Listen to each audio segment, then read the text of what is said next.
On the surface, Batman and Spider-Man are very different heroes. Batman is a somber and determined man who spent years training his body to fight crime. Spider-Man, on the other hand, is a younger, seemingly happier man who received his powers from a freak spider bite as a teen. But if you look a little bit deeper, you'll see that they are both brilliant men with incredible scientific minds that were pushed towards heroism by the tragedy in their lives. So the question then pops up, how would Batman fare if he was to go against some of Spider-Man's greatest villains? Well, that's what we're here to discuss today, as I'm Jules, this is WhatCulture.com, and this is how Batman would defeat 10 of Spider-Man's most iconic villains. Number 10. Scorpion. Private investigator Matt Gargan was paid by Jonah Jameson to undergo a procedure to create a foe for Spider-Man. Dr. Farley Stillwell created an experiment that endowed Gargan with a variety of powers and a costume with a devastating mechanical tail. The experiment cost Gargan his sanity though, and while he happily attacked Spider-Man, he also attacked Jameson. Gargan came to believe that the experiment had trapped him inside the Scorpion suit, and more often than not,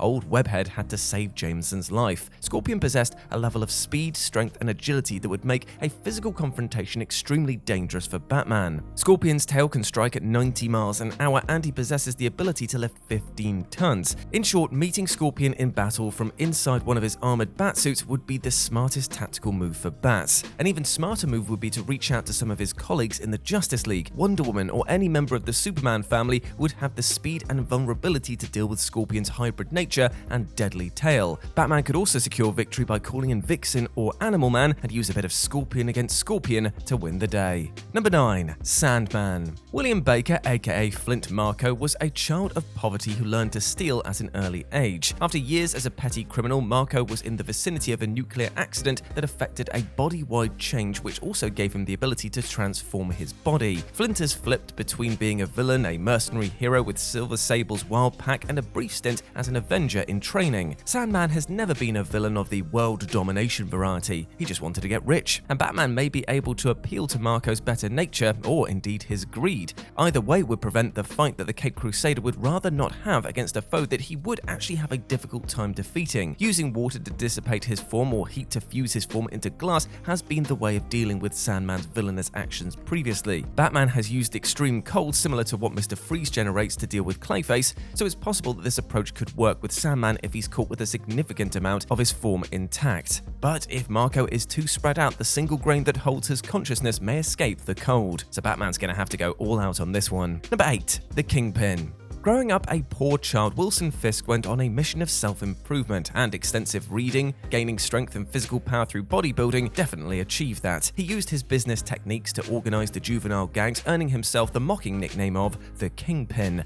Fisk worked as a bodyguard and an enforcer for crime families and advanced through the ranks until he controlled large areas of organized crime. Wilson invested the money from those crimes into legitimate businesses. He organized all of the crime on the eastern seaboard and finally came to fully own the name of the Kingpin of crime. Now, Batman takes a special interest in what you'd call untouchable crime bosses, especially when those corrupt individuals achieve political office, as Fisk did as mayor of New York City. Perhaps it's because his family essentially built Gotham and he spent so much time and effort improving it, but you know what? Bruce takes these actions personally. Batman might make the mistake of assuming Kingpin is fat instead of being solid muscle, and as sumo was not one of the disciplines that Wayne delved into in his studies, it might actually give Fisk a brief advantage if he gets Batman into a bear hug. However, Batman's array of martial arts skills will no doubt send the larger man reeling in no time. Plus, when in doubt, just trip him up using a wire. That seems to happen quite a lot to him. Number 7. Electro. Electric Company lineman Max Dillon was struck by lightning while holding onto an electrical line. This caused a body-wide change that turned him into a living electrostatic generator. Donning a costume and using his electrical powers to rob banks and accumulate the wealth the perpetually poor man always desired, saw him become Electro. This brought him into conflict with Spider-Man, who definitely beats him on a regular basis, either alone or as part of the various incarnations of the Sinister Six. Now, it's important that Batman keeps Electro from recharging from any source. The Dark Knight would also have to keep any of his own equipment from being disrupted by either electrical or electromagnetic discharges from Dillon's powers. Max could even disrupt the electrical currents of Batman's brain if he gets close enough. So clearly this would be a challenging fight for the world's greatest detective. But with water and overloading his powers being two of the few ways to overcome Electro,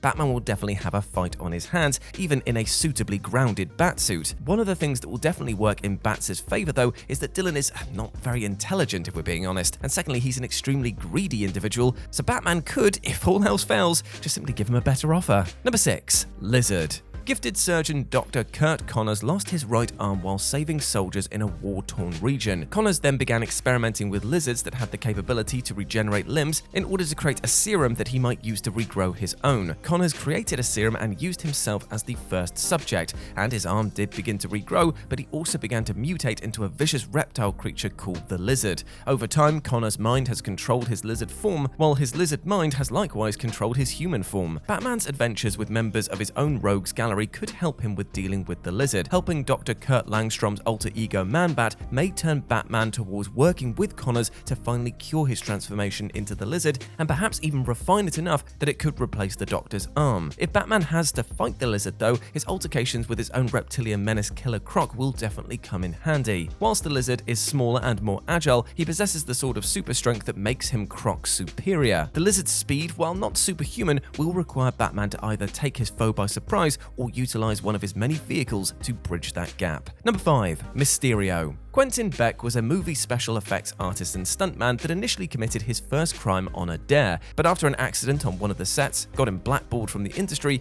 Beck pursued crime in earnest as Mysterio. He suffered numerous defeats at the hand of Spider-Man, causing Beck bouts of depression, but he continued to plague Spidey both solo and as part of the Sinister Six. Although Mysterio is unlike most villains Bruce Wayne has ever faced, some of his methods mirror that of several Batman villains. Mysterio's hallucinogenic gas is not unlike the Scarecrow's fear toxin. His use of psychological mind-controlling methods is similar to those employed by Hugo Strange, and the minor villain Film Freak has trapped the Caped Crusader and others in seemingly lifelike but inventive scenarios. Mysterio will ultimately have a very hard time fooling Batman, as Bat is obsessive about details and is the most observant man in the world. If their fight was in Gotham, it would have to be the perfect Gotham down to the smallest detail. Bruce knows every Gotham street and every alley, meaning if the villain got even the smallest detail wrong, the illusion would literally be shattered with one well-placed batarang. Number 4. Venom. Spider-Man acquired the alien symbiote on Battleworld during the Secret Wars event. When Peter discovered that it was a sentient being that had been controlling him in his sleep, he tried to remove it. It took the bells of Our Lady of Saints Church to make the creature retreat from Parker's body, and failed photographer Eddie Brock was in the church below, and the creature then bonded with him. Having absorbed Spider-Man's powers, the pair became known as Venom. Now, Batman would definitely be in trouble if it comes down to a purely physical altercation with Venom. With Venom being able to lift 70 tons and having Spider-Man's powers,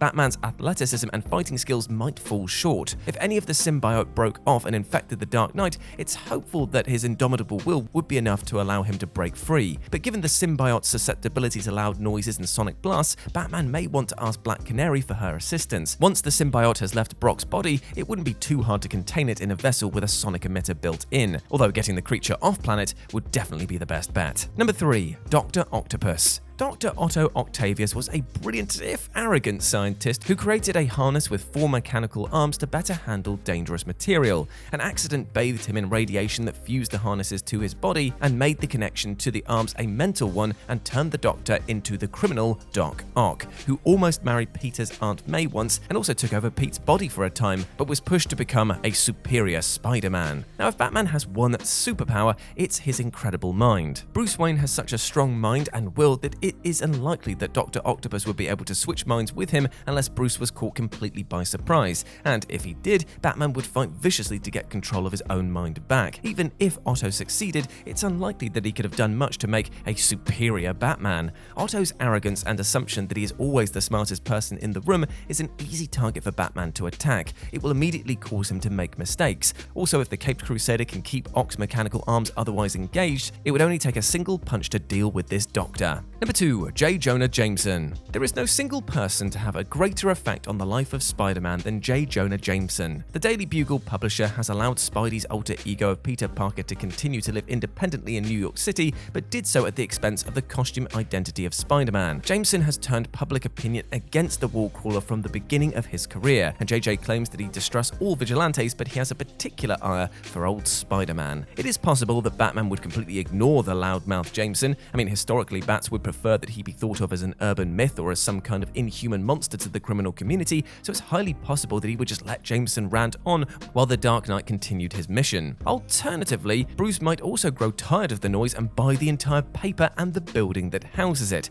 Then he'd kick Jameson out and promote Robbie Robertson as the editor of the Daily Bugle. It's likely that when Batman discovered that Jameson paid for the creation of several villains and Spider Slayer robots, he would treat him like any other criminal and just send him to prison. And number 1, the Green Goblin. No costume villain has had as much of an impact on Peter Parker than the Green Goblin. Norman Osborn threw Peter's girlfriend from the George Washington Bridge, leading to her death. Norman's son Harry, Peter's best friend, donned his own villainous costume to make the hero pay for his father's death. Going further than that, Norman had actually lived on and engineered the cloning of Peter, and these are just a handful of things that the Goblin has done. Now, Batman would probably try to reach Norman Osborn first. Bruce would try to speak to him as a fellow scientist and meet Norman on an intellectual level to try and defuse the fight before it even starts. He would probably also play on Norman's heroic accomplishments and make Osborn think that he is helping Batman. Now, if it does come down to a fight, the Dark Knight needs to get the Goblin down to his level. In the comics, Batman doesn't have any flying equipment that equals the maneuverability of the Goblin glider. Once that's dealt with though, the pumpkin bombs aren't much more than overpowered explosive batarangs, and Batman's fighting prowess is more than a match for the increase in strength that his formula provides Osborn. So when it comes down to a physical altercation, our money's on the Batman. And there we go, my friends, that was how Batman would defeat 10 of Spider-Man's most iconic villains. I hope that you enjoyed that, and please let me know what you thought about it down in the comment section below. As always, I've been Jules. You can go follow me over on Twitter at RetroJ, but the O is a 0, and it'd be great to see you over there. As always, I've been Jules. You have been awesome. Never forget that, and I'll speak to you soon. Bye.